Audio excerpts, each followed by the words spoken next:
Viewers, আজকে আমরা দেখব কিভাবে খুব সহজেই স্যান্ড কাস্টিং স্কাল্পচারকে বাসায় বসে পলিশ করা যায়। তাহলে চলুন দেরি না করে ভিডিওটি শুরু করা যাক।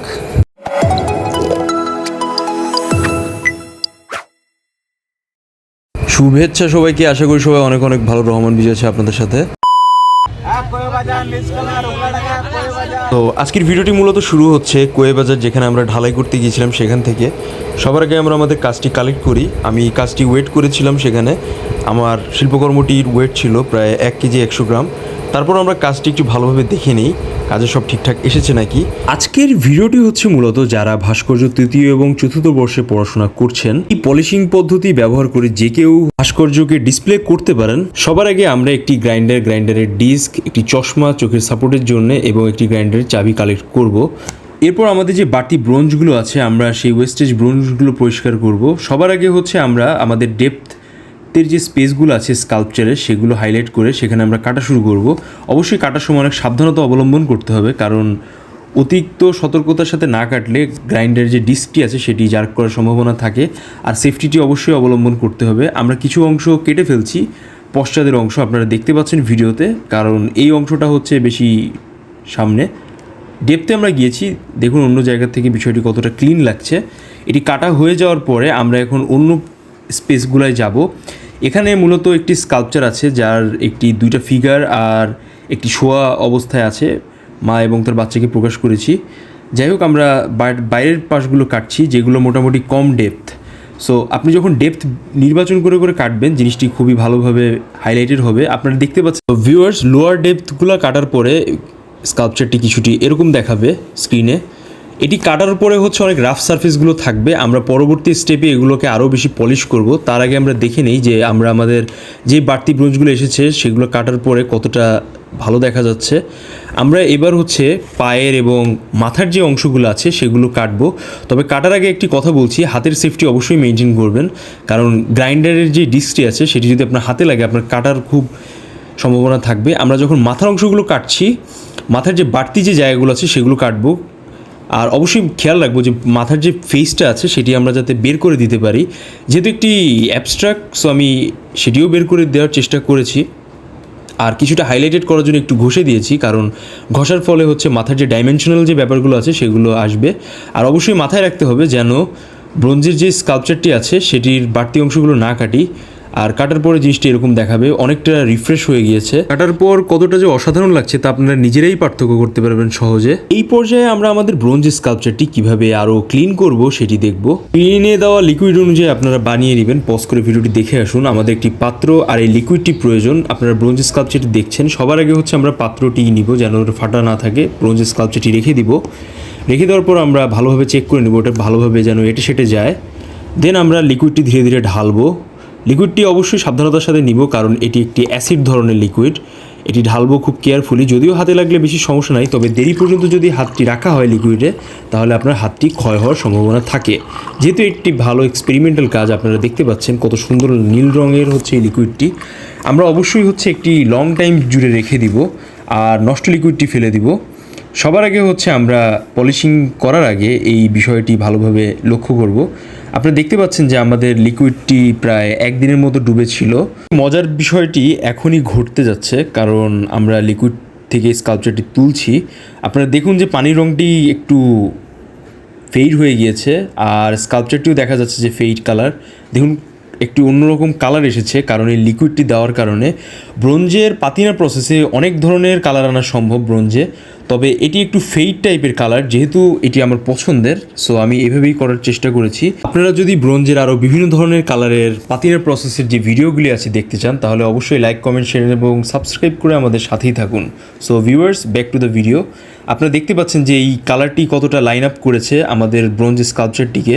প্রত্যেকটি লাইন হচ্ছে খুব ভালোভাবে বোঝা যাচ্ছে। সো পলিশিংয়ে যাওয়ার আগে আমরা আমাদের যেই কাঙ্ক্ষিত ফোম যে ডিস্কটি আছে সেটি কিনে নিব। এটি মূলত হচ্ছে আপনার এসএস ঘষার জন্য ব্যবহার করা হয়ে থাকে, তবে এটি আমরা ব্রোঞ্জ ঘষার জন্য ব্যবহার করব। একটি ডিস্ক 35 টাকা নেবে, একটি ডিস্কেই হয়ে যাবে। ডিস্কটি সেট আপের পরে হচ্ছে আমরা ধীরে ধীরে হচ্ছে আগের মতো করেই ঘষা শুরু করব। তবে এবার আমরা যেখানে আমাদের লাইনগুলো কাটার পরে থেকে গিয়েছে দাগ, সেই জায়গাগুলো ঘষবো। আর অবশ্যই ডার্ক এবং হাই পয়েন্টে আমরা বেশি করে ঘষবো, কারণ এর ফলে হচ্ছে স্কাল্পচারের যে একটি ডাইমেনশনাল ব্যাপারটি আছে সেটি প্রকাশ পাবে। আপনি যদি অতিরিক্ত হাই পয়েন্ট বা লাইট পয়েন্টে হচ্ছে বেশি ঘষতে চান সেটি করতে পারেন। এটি আলোর বিপরীতে একটি লাইট ক্রিয়েট করবে। আর লাইন যেগুলো আছে সেই জায়গাগুলোও ঘষবো, কারণ এতে করে যে স্কাল্পচারে যে লাইন ওরিয়েন্টেশন আছে সেটি খুব ভালোভাবেই প্রকাশ পাবে। আপনারা দেখতে পাচ্ছেন যে আমি কিছু কিছু জায়গায় বেশি প্রেশার দিয়ে ঘষছি, কারণ আমি এর আগে যখন গ্রাইন্ডার থেকে ওই বাড়তি অংশগুলো ফেলিয়ে দিয়েছিলাম সেখানে একটি দাগ পড়েছিল, আর সেই দাগগুলোকে ইরেজ করার জন্য সেখানে আমি বাড়তিভাবে ঘষে নিচ্ছি। পুরো যেই ডিস্কটি আছে সেটি প্লাস্টিকের, সো আপনারা ভালোভাবে লাগাবেন। আর অবশ্যই হচ্ছে একটু কম বা বেশি প্রেশার দিয়ে ঘষবেন যেখানে আপনার বেশি স্মুথ বা চকচকে করার প্রয়োজন আছে। আর এভাবেই দেখবেন যে একটি পর্যায়ে গিয়ে আপনি হাই এবং লো পয়েন্টে ঘষার ফলে আপনার ঘষার কার্যক্রম প্রায় শেষের দিকে চলে আসবে। আর ফেসের দিকে বিষয়টি অবশ্যই মাথায় রাখবেন, কারণ ফেসটি হচ্ছে অনেক ভ্যালুয়েবল, কারণ এইটি স্কাল্পচারটিকে মূলত ফোকাস করে। অবশ্যই স্কাল্পচারটি ঘষার সময় আর পলিশিং করার সময় ফোকাস পয়েন্টের দিকেও আমাদের নজর দিতে হবে, এবং আমাদের যে প্রমিনেন্ট লাইনগুলো আছে সেটির দিকেও নজর দিতে হবে, এবং থার্ডলি আমাদের যে স্কাল্পচারের যে প্রমিনেন্ট লাইনগুলো আছে আমরা বের করতে চাই সেই লাইনগুলোর দিকেও নজর দিতে হবে। স্কাল্পচারটি বেসিক্যালি একটি 3 ডাইমেনশনাল পেইন্টিংও বলা যেতে পারে, বিশেষ করে আলো এবং ছায়ার বিপরীতে এটি যেই ডেপথটি দেখায় আর স্কাল্পচারের যে একটি বৈশিষ্ট্যমণ্ডিতভাবে কালারটি প্রকাশ পায় সেই কালারগুলাই হচ্ছে স্কাল্পচারের একটি নান্দনিক বৈশিষ্ট্যগুলো তুলে ধরে। সো বেসিক্যালি হচ্ছে এটি একেবারে প্রাইমারি লেভেলের কথাবার্তা, কারণ যারা একদম নতুন পর্যায়ে হচ্ছে কাজ করতে চায় তারা এই প্রসেসে এগিয়ে যেতে পারেন, কারণ এর ফলে আপনি শিখতে পারবেন আর খুবই লো কস্টে আপনি কাজটি করতে পারবেন। আপনি যদি এই প্রসেসে কাজটি করে থাকেন দেন আপনি দেখা যাচ্ছে যে অলমোস্ট 200 টাকা সেভ করতে পারেন। আর যেহেতু ব্রোঞ্জের কেজির উপর হচ্ছে আপনার স্কাল্পচারের পরিমাণটি হয়ে থাকে, সো সেই ক্ষেত্রে আপনাদের নজর দেওয়া লাগবে, কারণ এভাবেই হচ্ছে স্কাল্পচারটি আপনারা দেখবেন যে কীভাবে পলিশিং হয়ে আসছে। অলরেডি এটি আগের থেকে অনেক বেটার লুক আর বেটার দেখা যাচ্ছে। প্রত্যেকটি স্পেস স্কাল্পচারের সারফেস এতে রাফনেসও আছে, প্লাস পলিশিংও আছে, প্লাস কাটার ফলে যে দাগগুলো পড়েছিল সেগুলোও অমিট হয়ে গিয়েছে। So all over this sculpture is looking really great. যাই হোক, আরেকটি ইম্পর্টেন্ট আপনাদের সাজেশন দিব, আপনি যখন ঘষবেন এটি অনেক হিট করবে, সো হাতে একটি গ্লোভস ব্যবহার করতে পারেন। আর দেখতে পাচ্ছেন যে স্কাল্পচারটি কতটা পলিশিং হয়ে সুন্দর দেখা যাচ্ছে। পুরো স্কাল্পচারেই হচ্ছে একটি নান্দনিক বৈশিষ্ট্য অলরেডি ক্রিয়েট হয়েছে। একটি প্রাইমারি লেভেলের কাজের জন্য আমাদের যেই প্রেষণাটি দরকার আমরা সেই প্রেষণাটি দেখানোর চেষ্টা করেছি এই কাজে। যাই হোক, আপনারা যখন গ্রাইন্ডিংয়ে চালানোর ফলে আপনার কাজটি যখন অনেক হিট হবে শিল্পকর্মটি, তখন আপনারা একটু ঠান্ডা করে করে নিয়ে কাজ করবেন। দেখুন ফেসের দিকে কতটা ডিটেলস লাগছে, আগে থেকে কতটা বেটার মনে হচ্ছে। আগে কতটা জাঙ্ক ছিল এখন কতটা জাঙ্ক ফ্রি হয়ে গিয়েছে। আর ভেতরের অংশগুলো আমি ওইভাবেই রেখে দিয়েছি, এটি লিকুইডের কারণে কালারটি এসেছে। ভিডিওটির আমরা শেষ পর্যায়ে চলে এসেছি। যদি টোটাল ভিডিও থেকে আপনারা ভালো কোনো ইনফরমেশন জানতে পারেন দেন অবশ্যই আমাদের লাইক, কমেন্ট, শেয়ার এবং সাবস্ক্রাইবের মাধ্যমে পাশে থাকবেন। আর নিত্য নতুন ব্রোঞ্জ স্কাল্পটিং এবং কাস্টিং এবং পাতিনের প্রসেস জানতে অবশ্যই আমাদের সাথে থাকুন। এবার ডিসপ্লের পালা।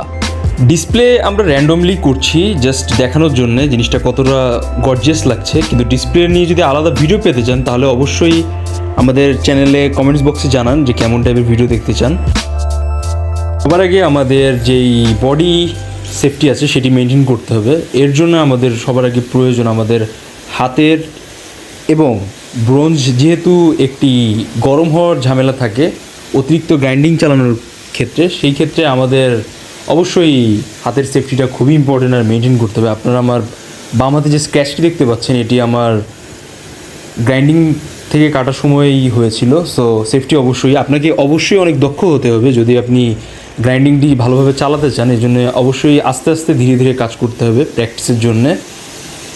আর গ্রাইন্ডিংয়ের মাধ্যমে যে হলো যে স্পেসগুলো আছে, আমার বলার মানে হচ্ছে স্কাল্পচারের হলো, নট আদার থিংস। সো ওই সারফেসগুলোকে অবশ্যই আপনি গ্রাইন্ডিং দিয়ে কাটলেন, কিন্তু তার আগে হচ্ছে অন্য কিছু দিয়ে পরিষ্কার করে নিতে পারেন জাঙ্ক ক্লিন আপের ক্ষেত্রে। আর স্কাল্পচারের যে বৈশিষ্ট্যের কথা বলছিলাম, আপনি যদি স্কাল্পচারটি দেখেন, স্কাল্পচারটি হচ্ছে মূলত 3 ডাইমেনশনাল একটি অবজেক্ট। আর এই স্কাল্পচারের হচ্ছে অনেক আপনার রিদম প্লাস অনেক টাইপের ডাইমেনশন থাকে, বিভিন্ন সারফেস ক্রিয়েট হয় একটি স্কাল্পটিংয়ের ক্ষেত্রে। সো সেই স্কাল্পচারের যেই সারফেসে অনুযায়ী যে লাইনগুলো থাকে সেই লাইনগুলা প্লাস ডেপথগুলা আর high point, low point, mid point, এগুলাকে অবশ্যই হচ্ছে আপনি ঘষে পলিশ করে কিছুটা হাইলাইটেড করতে হবে, আমি মূলত এটি বোঝাতে চেয়েছি। সেকেন্ডলি হচ্ছে পাতিনার যে লিকুইড আছে সেই সম্পর্কে কথা বলতে চাই। এই লিকুইডটি বানানোর ক্ষেত্রে আপনারা স্ক্রিনে যেই আমি ইনফরমেশন দিয়েছি সেটি জাস্ট পজ করে দেখে নেবেন, খুবই সহজ process. All the things are available in your neighbourhood or store, hardware store. So আপনারা কালেক্ট করে ইউজ করতে পারেন খুবই সহজে। আর অবশ্যই সাবধানতা রাখতে হবে হাতের, কারণ এটি অতিরিক্ত হাতে ভিজে থাকলে আপনার হাতের ক্ষয় হওয়ার সম্ভাবনা আছে, বিশেষ করে চামড়াটি। So take your safety by yourself. যাই হোক, আমরা লিকুইডে যখন স্কাল্পচারটিকে রাখবো, আপনারা যদি বেশি সময় বা বেশি দিন ধরে রাখেন দেন এটি হচ্ছে অনেক বেশি কালচে হয়ে যাবে। সো আমাদের যদি ম্যাট ফিনিশিং প্রয়োজন হয়, আর এই ম্যাট ফিনিশিংটার জন্য আপনার একদিন রাখাটাই ইনাফ।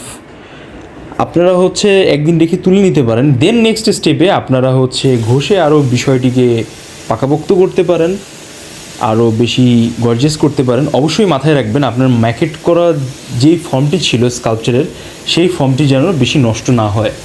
আর যখন একটি স্কাল্পচার কাস্টিং করা হয়ে থাকে তখন তার অনেকটি অংশই হারিয়ে যায় আর অনেকটি অংশ থাকে। সো পলিশ সারফেস থাকলে আপনার স্কাল্পচারটি কাস্টিংয়ের ক্ষেত্রে খুব একটি বেশি টেক্সচারের ক্ষয়ক্ষতি হয় না। কিন্তু টেক্সচার দেখা যাচ্ছে যে কাস্টিংয়ের পরে একরকম ক্রিয়েট হয়ে যায়, যেটি কাজের সাথে একটি সম্পৃক্ততা বহন করে।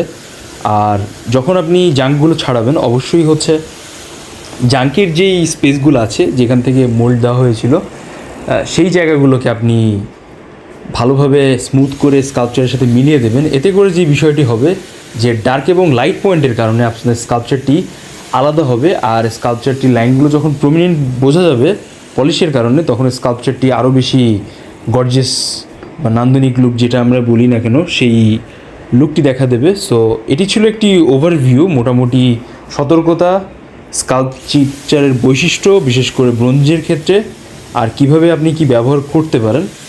সো ভিউয়ার্স, আমরা নেক্সট ডে উপস্থিত হচ্ছি আপনার ব্রোঞ্জ কাস্টিং, স্যান্ড কাস্টিং, হলো কাস্টিং এবং লস্ট ওয়্যাক্স কাস্টিং প্রসেস, এবং সেই সাথে কিভাবে পলিশিং করা যায় তার আরও কিছু টিউটোরিয়াল নিয়ে। আর যদি আপনি বিগিনার হয়ে থাকেন, সেকেন্ড থেকে থার্ড ইয়ারে উঠছেন, আপনি ভিডিওগুলো দেখতে পারেন, কারণ একটি এক্সপেরিমেন্ট বা একটি কাজ শিল্পকর্ম করার আগে অবশ্যই আপনাকে খুব ভালো করে নলেজ গ্যাদার করতে হবে। কারণ দেখা যাচ্ছে যে গ্রাইন্ডিংয়ের যে বিষয়টি থাকে, যে গ্রাইন্ডিং 1 মিনিটে আপনার 12,000 বার ঘুরে, সো 1200 1 সেকেন্ডে, দেন 1 মিনিটে ওই হিসাব অনুযায়ী। সো সেই বিষয়টি যদি চিন্তা করা হয়, যদি কোনোভাবে হাতে বা একটু জার্ক করে, দেন অনেক বড় একটি রিস্ক হয়ে যেতে পারে। সো সব কিছু মিলিয়ে যেই বিষয়গুলি আছে আমরা সেগুলো নিয়ে উপস্থিত থাকছি নেক্সট ভিডিওগুলোতে। সাবস্ক্রাইবের মাধ্যমে আমাদের সাথেই থাকুন। আর পরের যে অংশটি আছে 8 মিনিটের পরে, এটি জাস্ট বাড়তি অংশ। এটি হচ্ছে যারা আরও ডিটেলসে ভিডিওটিকে পর্যবেক্ষণ করতে চান তাদের জন্যে। টোটাল ভিডিওতে আমার সময় লেগেছে 1.5 থেকে 2 দিন। আর যেহেতু পলিশিংয়ের কাজ আমি এটি অনেক সময় নিয়ে করেছি।